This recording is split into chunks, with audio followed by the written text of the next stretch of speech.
Negativity. How to deal with resentment, bitterness, and envy in psychotherapy. So I would say about 10% of my therapy practice is with individuals who came in initially, at least, with issues along these lines: resentment, envy, bitterness, what I call negativity. Sometimes it comes in the form of someone's having anger issues. They're blowing up on people in inappropriate ways. They come to therapy for help with that. Other times it may be that someone just feels stuck in relationships or in their career. Now, the first principle is friendly disengagement. Okay, so one of the ways that negativity can look is a kind of ineffective complaining that tends to turn other people off and push them away. And as a therapist, there can be a tendency, well, two different tendencies. One tendency is that you feel an interest to become the rescuer for this person who's come to you, and you want to kind of look out for that, and you don't nourish that fantasy if that comes up.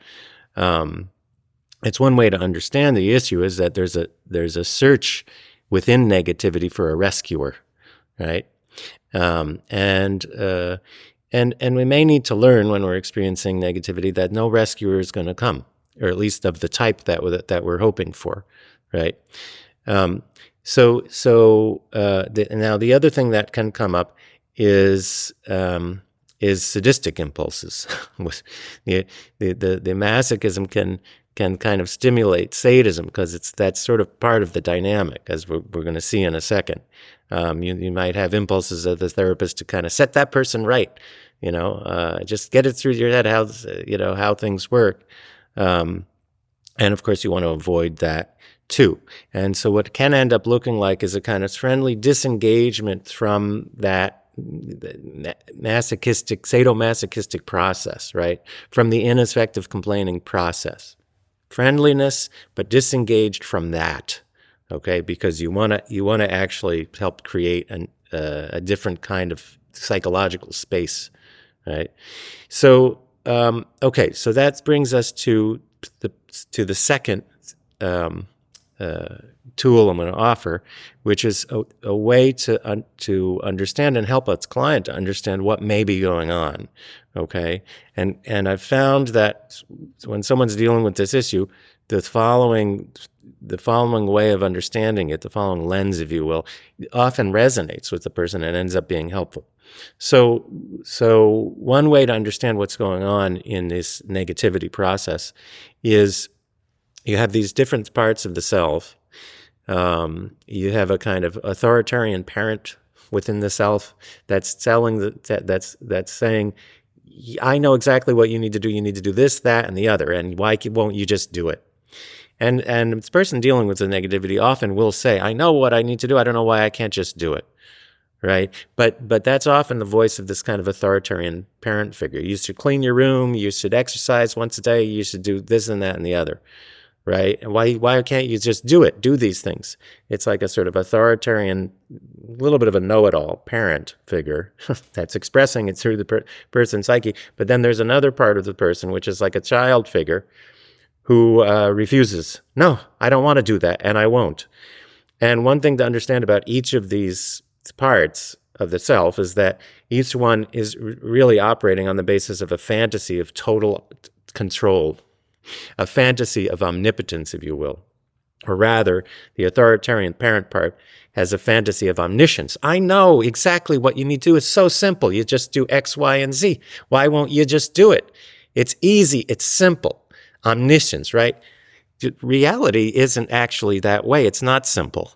We usually don't know exactly what we need to do. We might have an idea. Maybe if I do this, that, and the other, and then we do it, and we run into friction. We run into resistance. Sometimes there's failure. You have to do trial and error quite a lot of the time, and there's a lot of error, and you have to deal with that. Sometimes you're progressing, and then there's a setback, right? Reality is not so simple as like, you just need to do X, Y, and Z. Just do that, and everything will be fine. But the authoritarian know-it-all parent is operating on the basis of a fantasy of omniscience, right? Everything's just perfectly easy. You just need to do X, Y, Z. Okay. The child also has a fantasy of omnipotence, right? And it's omnipotence through refusal. I refuse to do what you're telling me. I'm in complete control, total control. And that's kind of the theme that unites those two parts of the self that are battling with each other when it comes to negativity. And often someone suffering from negativity feels stuck. I feel so stuck. And it has to do with there's this battle inside between these two parts, both of which are looking for complete control, omnipotent control. And as one way you can understand an authoritarian parent is really an overgrown child, right? So by clarifying that this is going on, now often if you propose this to someone suffering from a lot of negativity, they'll say, yeah, that actually does sound right, right? And now it helps clarify there's this dynamic here, and in observing that dynamic, you're now standing outside of the dynamic in more of an adult position in the observation, because one of the things an adult does is observe how things actually are, right? And so this can be helpful to I have found to describe this dynamic. You see if it resonates for a person, okay? And the idea here is to open up an adult space in consciousness, right? An adult can recognize reality. The adult can look at likely consequences. The adult can deal with the fact that there's a lot of uncertainty in life. The adult can deal with probability. I think if I do this, it's likely to work, but I have to try and see. The adult can deal with the fact that there's friction in life. He's got to make an effort. The adult can deal with life, with the imperfection of life. It's not as perfect scenario, right? And so that's the space you're looking to open up. Sometimes when I've described that parent-child dynamic to someone and they say, yeah, that actually does sound right, sometimes they'll say, well, what do I do about it? And I'll say, well, what might it mean to take just 5% more control of your life in the coming weeks? And very interestingly, very often, this person says, I don't like that idea. 5%, that's not good enough. But that's not good enough may really be coming from that authoritarian adult who wants perfection and who can't deal with the fact that you don't get perfection in life. You get gradual improvement over time with some setbacks along the way. But the idea of what would it mean to take 5% more control over your life in the coming weeks, and maybe you struggle with that question, right? The struggle is part of adult life too. Not that you would say all these things, you know, we don't want to be patronizing, but we're looking to open up that adult space. Okay, now, the third thing, which I think is also really very important, is in that adult space, you want to attend to the relational aspect. And you can do that by bringing focus to in therapy, to the connection in the present. What's the connection like in the present? Because when someone's in a lot of negativity and they're kind of doing this ineffective complaining, as a therapist, you'll often get the sense that they're not really relating to me. They're relating to they're really relating to the authoritarian parent in their head or the rebellious child in their head, right? And there isn't a connection with you, the actual other person in the room who's with them right now. So you can deal with that by addressing that. What does the connection feel like right now? You can ask the client. Sometimes you might convey, here's what it feels like to me. I feel like you're not quite with me. You seem to be engaged in a process that doesn't really have that much to do with me.